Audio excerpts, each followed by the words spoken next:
नमस्कार दोस्तों, मैं आपका दोस्त दीपक मुटरेजा। हाल ही में जिस प्रकार से दिखाई दे रहा है कि पार्टियों के अंदर भगदड़ सी मच गई है, चाहे वो जेजेपी हो, चाहे वो बीजेपी हो, चाहे वो कांग्रेस हो, सभी के नेता एक दूसरे की पार्टी के अंदर शामिल हो रहे हैं। आज हम इसी विषय को लेकर के एक पॉलिटिकल पोस्टमार्टम करेंगे, जानकारियां हासिल करेंगे कि आखिरकार ऐसा क्या हो रहा है और क्या भविष्य रहेगा जेजेपी का, क्योंकि जेजेपी भी अब लगातार टूटती जा रही है। उनके प्रदेशाध्यक्ष निशांत सिंह ने जो है इस्तीफा दे दिया है। हमारे साथ अजय मल्होत्रा जी हैं। अजय मल्होत्रा जी वरिष्ठ पत्रकार भी हैं, राजनीतिक विशेषज्ञ भी हैं। सर, आपका बहुत बहुत स्वागत है। सर, क्या कहेंगे आप, क्या भविष्य देख रहे हैं फिलहाल आप, जिस प्रकार से पार्टियों के अंदर से नेता जो है, बड़े बड़े नेता ही जो है वो भाग रहे हैं, दूसरी पार्टियों का जो है सहारा ले रहे हैं, क्या मानते हैं सर? देखो, ये चुनावी सीज़न है। चुनावी सीज़न के अंदर हरियाणा तो वैसे भी आया राम गया राम के लिए बहुत मशहूर है, क्योंकि हरियाणा में सबसे पहले नींव पड़ी थी जब एक ही दिन में एक विधायक ने आधा दर्जन बार पार्टी बदल ली थी। तो तब कहा जाता था हरियाणा में आया राम गया राम की राजनीति है। तो अब जैसे जेजेपी में टूट शुरू हुई है। नंबर एक तो यह टूट सबसे पहले उम्मीद नहीं थी भारतीय जनता पार्टी को भी और जेजेपी को भी ये टूट इस प्रकार से तंग करेगी, क्योंकि जब भारतीय जनता पार्टी ने जेजेपी से समझौता तोड़ा था तो भारतीय जनता पार्टी कहीं ना कहीं ये सोच थी उनकी भी, जेजेपी विपक्ष के वोटों को बांटेगी और ख़ास तौर पे कांग्रेस के वोट को कहीं ना कहीं तोड़ेगी। ये बात उनके दिमाग में थी और जेजेपी जितना नुकसान विपक्ष को करेगी उतना फायदा भारतीय जनता पार्टी को होगा। परंतु जेजेपी जिस अप्रत्याशित तौर पर टूटनी शुरू हुई है, भारतीय जनता पार्टी ने जेजेपी को नहीं तोड़ा। चाहते तो ये पहले दिन ही 3-4 एमएलए को तोड़ सकते थे, नहीं तोड़ा उन्होंने। उनके पीछे यही मंशा थी भी ये ना टूटे, भी एक मजबूती से खड़े रहें। परंतु आज आपने देखा कि 2 विधायकों ने ये कह दिया भी हमें सभी दायित्व से मुक्ति दी जाए। पार्टी नहीं छोड़ी उन्होंने, अभी दायित्व छोड़ रहे हैं। पार्टी के प्रदेशाध्यक्ष छोड़ गए, पार्टी के उपाध्यक्ष ने छोड़ दिया, पार्टी के सचिव ने छोड़ दिया। तो ये बड़ी स्पीड पकड़ा है। इससे जेजेपी तो कमजोर हुई है, इसमें किसी प्रकार का शक नहीं है। अब कांग्रेस और भारतीय जनता पार्टी में एक होड़ लगेगी कि इनमें से जो ठीक से लोग हैं उनको अपनी पार्टियों में लिया जाए। भारतीय जनता पार्टी तो इस सोच के साथ लेगी कि भाई पब्लिक में एक मैसेज जाए भी लोग भाजपा की तरफ जा रहे हैं। कांग्रेस भी इस मैसेज से लेगी कि भाई हमारे पास अच्छे लोग इस पार्टी से आए हैं। इसमें से कांग्रेस अब जो आप इसको कोई बड़ी बात ना मानना, जजपा के कम से कम ये मान के चलो कि 5 से 6 विधायक लोकसभा चुनाव के दौरान टूट सकते हैं। ये विधायक अब से पहले टूट जाते, परंतु ये इस चीज़ के इंतज़ार में है कि कहीं हम शिफ्ट करें पार्टी, हमारी सदस्यता खत्म हो, चुनाव आयोग चुनाव ना करवा दे। 28 मई को, अप्रैल को हरियाणा में नोटिफिकेशन जारी होगा चुनाव का। जब नोटिफिकेशन जारी होता है, नॉमिनेशन की प्रक्रिया शुरू हो जाती है, तब ये संभावनाएं खत्म हो जाएंगी कि अभी चुनाव हो पाएगा। तो फिर वो चुनाव चला जाएगा, आगे विधानसभा चुनाव तक टल जाएगा। तो जेजेपी के तो जो विधायक कुछ से टूट रहे हैं, वो जो कांग्रेस में जाना चाह रहे हैं या बीजेपी में जाना चाह रहे हैं, वो ये देख रहे हैं कि जिस सीट पे हम जाएंगे वहाँ उनका कोई विकल्प तो नहीं है। फॉर एग्जाम्पल, टोहाना में अब बबली एक की संभावना है भारतीय जनता पार्टी में जाने की,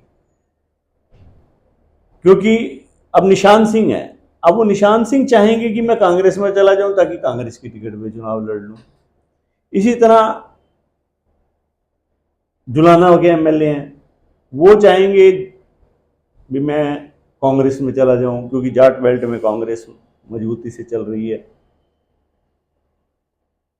कुछ एक्स एमएलए भी हैं, वो भी टूटेंगे। उनको भी ये लग रहा है भी वो भी स्थान तलाश रहे हैं सारे, अब भाई कहाँ कहाँ हमने सेट होना है ताकि विधानसभा में आगे हम लड़ सकें। ये चीज चल रही है आज। कहीं ना कहीं सर, एक तरह से जो भगदड़ जो मची है उससे जो प्रभाव क्या पड़ने वाला है, उससे लोगों के अंदर किस प्रकार से विश्वास जो है वो जागृत हो पाएगा अगर पार्टियों के अंदर से यूं ही नेता भागते रहे, दूसरी पार्टियों के अंदर शामिल होते रहे? देखो, ये तो हरियाणा की राजनीति में पहले से, देश की राजनीति में ही चल रहा है। लोगों का नेताओं के प्रति विश्वास तो कम ही हुआ है। जिस प्रकार से लोग पाले बदल रहे हैं देश में, पूरे में आप देख रहे हो ये चीज़। हाँ, जिस पार्टी को, जैसे आज हरियाणा में जजपा को ज़्यादा लोग छोड़ रहे हैं, तो जजपा विधानसभा चुनाव में मेरे को नहीं लगता कोई ज़्यादा कुछ कर पाएगी। और अगर जजपा ज़्यादा नहीं कर पाती तो इसका सीधा सीधा नुकसान भारतीय जनता पार्टी को हो सकता है, लोकसभा में भी हो सकता है। बल्कि का जजपा को तो यहाँ तक नुकसान होगा लोकसभा के अंदर कि इनको कैंडिडेट ढूंढने मुश्किल हो जाएंगे। अगर ज़्यादा लूट होती है तो जो चुनाव लड़ने वाले कैंडिडेट हैं उनका विश्वास उठता है। और जजपा के लिए चुनाव में ठीक ठाक रहना इसलिए भी ज़रूरी है क्योंकि वोट परसेंटेज के हिसाब से पार्टी आगे बढ़ेगी। क्योंकि अगर परसेंटेज कम हो गया तो उसका जो सिंबल है या उसका जो दर्जा है चुनाव आयोग में वो कम हो जाएगा। तो जजपा तो बड़े बुरी तरह से अब लगी हुई है, उनके नेतृत्व है कि किसी तरह हम पार्टी के वर्कर को रोकें। अभी तो पदाधिकारियों ने जाना शुरू किया है। अब कई चीज़ें अखबारों में या डिजिटल मीडिया में भी नहीं आ पाती है। कल आपके जुलाना हलके में बहुत लोगों ने पार्टी जजपा छोड़ी, उचाना में छोड़ी है। तो लोगों के अंदर मैसेज तो यही है कि भाई देखो, विश्वास तो उनका नेताओं पे से उठा हुआ है, परंतु अब नेता अपने आप को सेट करने की कोशिश में है, हम किस प्रकार से दूसरी पार्टियों में जाके सेट हों। अब वीरेंद्र सिंह ने आज कांग्रेस ज्वाइन कर ली है। तो देखो, वीरेंद्र सिंह का कांग्रेस ज्वाइन करने से उन्हें क्या फ़ायदा होगा या नहीं होगा ये वक्त बताएगा। परंतु इतना जरूर है कि हरियाणा की राजनीति में इसका असर जरूर पड़ेगा। सर, जिस प्रकार से 10 एमएलए जो है वो जेजेपी के बने थे पिछली बार, लोगों ने एक विश्वास जो है वो जताया था। कहीं ना कहीं पार्टी को भी ऑक्सीजन मिली थी, उन्होंने बीजेपी के साथ समझौता करके 4.5 साल सरकार चलाई भी।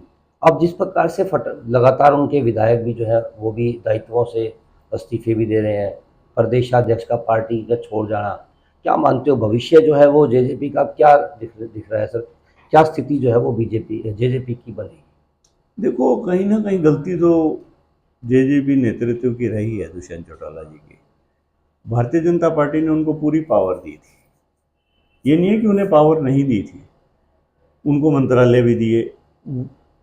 वो कहीं ना कहीं अपने एमएलए को बिहाइंड द कर्टेन उन महकमों में सेट कर सकते थे।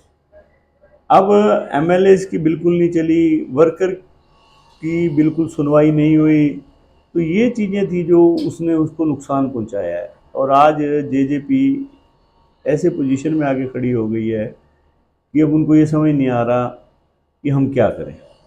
उनके लिए दिक्कतें बढ़ गई हैं बहुत ज़्यादा।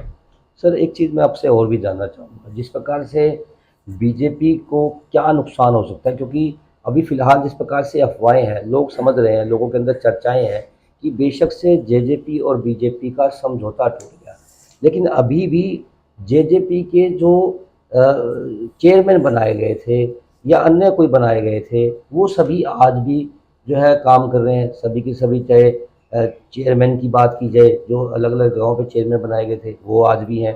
तो इसका मतलब समझौता, उनका कहना ये है कि अंदर खाते समझौता जो है इनका अभी भी चल रहा है। भारतीय जनता पार्टी ये नहीं चाहती थी कि जेजेपी से कहीं ज़्यादा बिगाड़ हो, क्योंकि जेजेपी उनके लिए एक दूध देती गाय थी।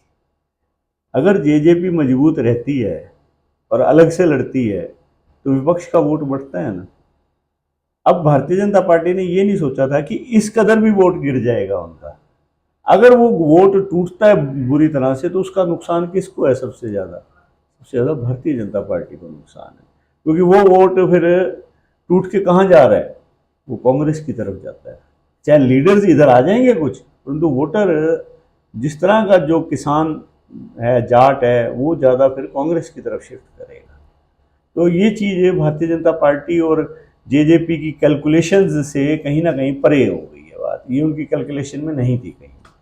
जिस प्रकार से आज वीरेंद्र सिंह जी ने कांग्रेस जो है उसके अंदर वो शामिल हुए, वीरेंद्र सिंह जी के पुत्र ने तो कुछ दिन पहले ही जिस प्रकार से जो है बीजेपी छोड़ दी थी, हालांकि उस समय वो एमपी भी थे, वो जाकर के कांग्रेस में शामिल हो गए थे। आज वीरेंद्र सिंह और उनकी पत्नी ने भी जो है बीजेपी छोड़ करके कांग्रेस का जो दामन है वो थाम लिया है। और जिस प्रकार से वो कह भी रहे हैं कि कई एमएलए जो हैं वो भी लेकर के वो कुछ दिनों के अंदर आएंगे। क्या मानते हैं सर, क्या किस तरह की जो बातें हैं वो सामने आ रही हैं? वीरेंद्र सिंह का शामिल होने से हिसार, जींद और कैथल में कहीं ना कहीं कांग्रेस को फायदा होगा। और सबसे बड़ी बात है कि जो देखो, कांग्रेस में एक गुटबाजी तो है ही जो साफ दिखाई देती है कांग्रेस की, परंतु जो भूपेंद्र हुड्डा पे जो डिपेंडेंसी है ना, वो अब कहीं ना कहीं कम होगी। भूपेंद्र हुड्डा का एक जाट लीडर एस्टेब्लिश्ड हैं, और अगर वीरेंद्र सिंह का लड़का विजेंद्र सिंह चुनाव जीत जाता है तो ये मान के चलो कि हरियाणा में खासतौर पे ये जो बेल्ट है आपकी, हिसार, सिरसा और जींद, कैथल, इसमें प्रभाव फिर वीरेंद्र का दिखाई देने लग जाएगा। और या फिर विधानसभा में अब टिकटें भी जो बटेंगी उसमें कहीं ना कहीं दखल अंदाजी वीरेंद्र सिंह की रहेगी। तो आने वाले टाइम में हरियाणा के अंदर एक गुटों का बैलेंस बनेगा। अब जो शैलजा का गुट है या जो जिसमें रणदीप हैं, किरण चौधरी हैं, वो स्वाभाविक है वीरेंद्र को अपने साथ में के साथ चलना चाहेंगे। तो भूपेंद्र सिंह हुड्डा पे कहीं ना कहीं चेक भी लगेगा इससे। नो डाउट कि भूपेंद्र सिंह हुड्डा आज इन लोगों के मुकाबले एक बड़े स्टेचर पे खड़े हैं, और लोकसभा चुनाव के बाद जो परिस्थितियां अगर बनती हैं, अगर वीरेंद्र सिंह या उनका बेटा चुनाव लड़ते हैं और वो सही स्थिति में रह जाते हैं, तो हरियाणा कांग्रेस में कांग्रेस को तो बढ़ोतरी मिलेगी और एक बैलेंस और बन जाएगा कांग्रेस। सर, जिस प्रकार से बीजेपी ने तो खैर अपने उम्मीदवार हरियाणा के अंदर खड़े कर दिए, कांग्रेस की अभी भी टिकटें जो है वो बकाया है, कांग्रेस ने अभी तक टिकटें नहीं बांटी है। तो ज़्यादा चांस कहाँ लगते हैं कि नेता जो है कहाँ शिफ्ट होंगे? क्योंकि पार्टियों ने अभी टिकटें जहाँ नहीं बांटी हैं तो उनको ऐसा लगेगा कि शायद टिकट हमें मिल सकती है। देखो, 2-3 दिन के अंदर कांग्रेस के कम से कम आधा दर्जन कैंडिडेट घोषित हो जाएंगे। सिरसा, अंबाला, रोहतक और फरीदाबाद और आपका गुड़गांव, ये सीटें और हिसार, ये लगभग तय हैं। 6 सीटें कांग्रेस आने वाले 2 दिन में घोषित कर देगी।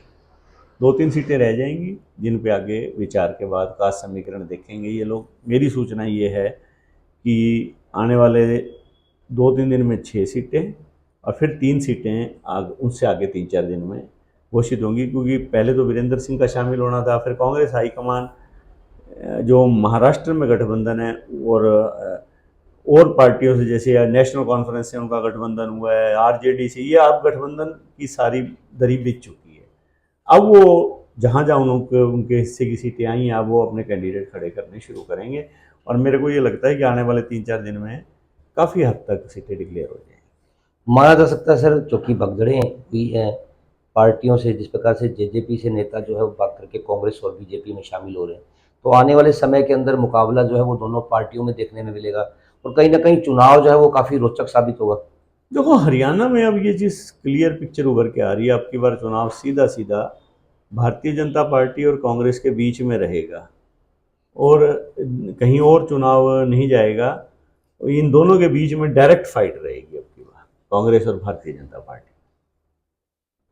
बिल्कुल दोस्तों, जिस प्रकार से कई पार्टियों के अंदर से भगदड़ मची है, देखने में आ रहा है कि जेजेपी के काफ़ी लीडर जो है वो छोड़ करके कांग्रेस और बीजेपी के अंदर भी शामिल हो रहे हैं। वहीं जिस प्रकार से बीजेपी के वीरेंद्र सिंह जी ने आज जो है कांग्रेस का जो दामन है वो थाम लिया है, उनके पुत्र ने कुछ दिन पहले कांग्रेस के अंदर शामिल हो गए थे। भगदड़ जो है इसी प्रकार से मची हुई है। हालांकि आपको एक चीज़ और बता दें कि इस बार जो चुनाव में मुकाबला होगा वो काफ़ी रोचक होगा और कांग्रेस और बीजेपी आमने सामने जो है उनका आपस में चुनावी जो माहौल बनेगा, दोनों के अंदर ही जिस प्रकार से आप देख पाएंगे आने वाले समय के अंदर दोनों पार्टियों के अंदर ही मुकाबला होने वाला है। आपको हमारी वीडियो अच्छी लगी तो ज़रूर हमारे चैनल को सब्सक्राइब करें, लाइक करें और शेयर करें। नमस्कार।